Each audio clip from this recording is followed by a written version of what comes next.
Llegar a la verdad más simple requiere años de contemplación. Isaac Newton. Saludos, mis queridos genios. Bienvenidos a otro video de Espiral Ciencias con su profesor Pedro González. Continuando con este curso de circuitos de corriente alterna, en este video explicaré detalladamente cómo es el comportamiento de un circuito resistivo puro, el cual está conformado por una fuente de voltaje alterno y por un resistor. Durante esta clase se explicará cómo se obtienen las expresiones fasoriales de corriente, voltaje y resistencia correspondientes a este tipo de circuito, y también se analizará si la corriente y el voltaje se encuentran en fase. Pero antes de comenzar, no olvides suscribirte, activar la campanita para recibir mis notificaciones, darle me gusta al video, seguirme por mis redes sociales donde me encontrarán como Espiral Ciencias y, muy importante, no olvides dejar tu comentario, con lo cual estarás ayudando al canal a seguir ascendiendo en YouTube. Y ahora sí, comencemos.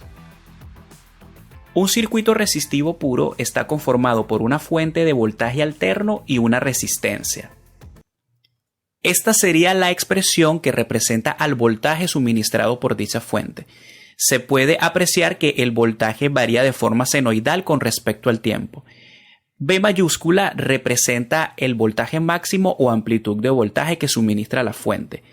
Este símbolo omega representa la velocidad angular y este símbolo phi representa la fase inicial. La descripción de cada uno de estos términos pueden verla en el video explicativo de circuitos de corriente alterna. Por acá arriba les estaré dejando el link del video por si desean verlo. ¿Y cómo sería la expresión de la corriente para este circuito?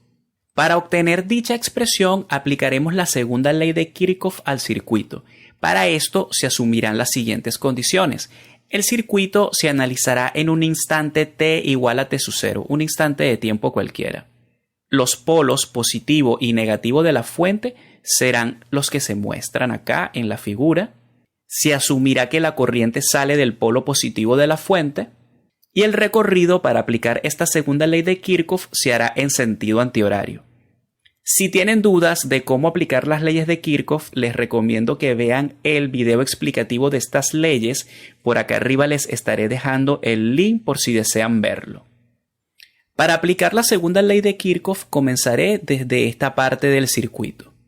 Al hacer el recorrido por la fuente saldríamos por el polo positivo, por lo tanto el voltaje de la fuente se colocará positivo al aplicar la segunda ley de Kirchhoff. Y al pasar por la resistencia observamos que el recorrido tiene el mismo sentido que la corriente. Por lo tanto, la caída de potencial representada por el producto de la corriente por la resistencia tiene signo negativo. Y al despejar la corriente de esta igualdad se obtiene lo siguiente, que sería esta expresión para la corriente. Corriente es igual a voltaje entre resistencia. Y en esta expresión obtenida podemos sustituir el voltaje, que acá lo tenemos, sería el voltaje que suministra la fuente. Luego, esta expresión la podemos reescribir de la siguiente forma. Este cociente V entre R sería la división del valor máximo de voltaje y la resistencia. Y según la ley de Ohm, ese cociente sería el valor de amplitud de corriente o corriente máximo. Y luego, al reescribir esta expresión, obtenemos la expresión de corriente para este circuito resistivo puro. Y ahora analicemos esta expresión obtenida y la de voltaje, con lo cual llegaremos a conclusiones importantes. Observamos que la corriente y el voltaje son directamente proporcionales a la función seno, la cual en ambos casos tiene el mismo argumento. Por lo tanto, en este tipo de circuitos, la corriente y el voltaje están en fase y varían de manera idéntica con el tiempo, tal como se muestra en la siguiente figura, en donde se observa que la corriente y el voltaje tardan lo mismo en culminar un ciclo. Y algo muy importante mencionar es que los resistores se comportan en la misma forma en los circuitos de corriente directa y de corriente alterna, pero esto no ocurre para capacitores e inductores. Ya comprendido esto, ahora surge la siguiente pregunta. cómo representar el voltaje, la corriente y la resistencia en forma fasorial. Antes de explicar cómo hacer esta representación, les recomiendo que vean los videos explicativos de números complejos y fasores, para comprender mucho mejor los procedimientos que explicaré a continuación. Por acá arriba les estaré dejando el link de estos videos por si desean verlos. Para poder hacer una representación gráfica fasorial del voltaje, la corriente y la resistencia, se deben tener primero sus expresiones fasoriales. Comenzaré hallando la expresión fasorial del voltaje en su forma polar. En cada caso, para representar fasores, se utilizarán letras mayúsculas y se le colocará una línea horizontal superior como se muestra en este fasor voltaje.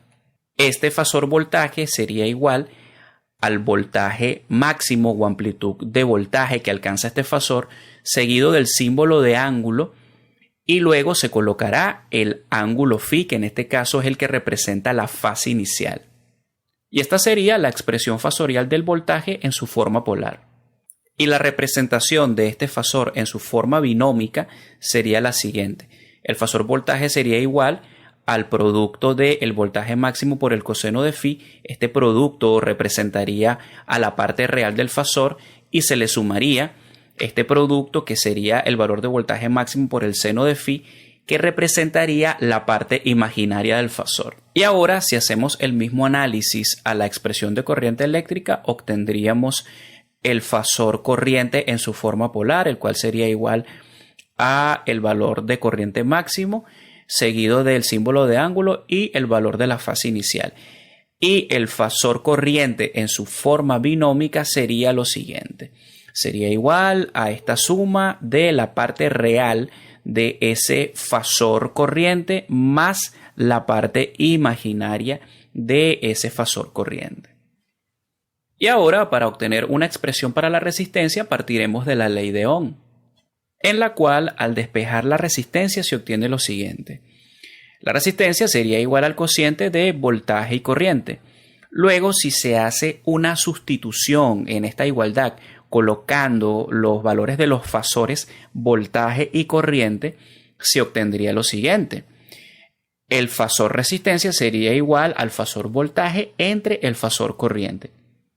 Y luego, si se sustituyen las equivalencias de estos fasores en su forma polar, se obtendría lo siguiente.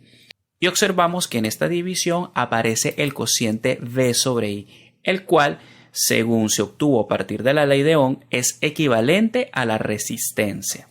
Y al colocar esta equivalencia, se obtendría que el fasor resistencia sería igual al valor de la resistencia, que es la equivalencia de este cociente, seguido del símbolo de ángulo y seguido de una resta de ángulos. Porque ocurre que cuando se están dividiendo dos números complejos en su forma polar, se restan sus ángulos. Y en este caso los ángulos son iguales. Al restarlos sería 0 y entonces el fasor resistencia sería igual a lo siguiente.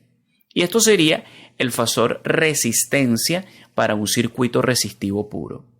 Y teniendo los fasores voltaje, resistencia y corriente, podemos hacer un análisis gráfico fasorial de un circuito resistivo puro. Si se graficaran estos tres fasores en el plano complejo, se obtendría lo siguiente. Como el voltaje y la corriente están en fase, ellos serían vectores paralelos, serían números complejos paralelos. Y el fasor resistencia, como el ángulo que él forma con el eje real es 0 grados, este quedaría sobre el eje real. Quiere decir que el fasor resistencia para un circuito resistivo puro únicamente tendrá parte real. Y este sería el análisis del circuito resistivo puro. Espero les haya gustado el video. Si desean que haga más contenido de este tema, pueden mencionarlo en los comentarios. Y muy importante, no olvides suscribirte, darle me gusta al video y seguirme por mis redes sociales, donde me encontrarán como Espiral Ciencias. Nos vemos.